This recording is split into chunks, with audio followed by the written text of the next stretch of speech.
How to create a group invite link in WhatsApp. To get started, first of all, open up the WhatsApp application on your phone. You will then be brought to the chats page. Here, you can view all your chats with friends on WhatsApp.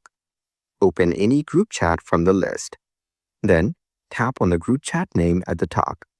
Here, you can view the group chat information as well as manage the chat settings. Now scroll down to the Members section and tap on Invite to Group via link. This is the link to the group chat on WhatsApp. Here, you can send this link via WhatsApp or you can share this link with friends in other platforms. You can also copy the link and share it with your friends. In the QR code option, you can generate a QR code which your friends can then scan to join the group chat. You can also reset the link if you want by tapping on Reset Link. Following these steps, you can easily create a group invite link in WhatsApp.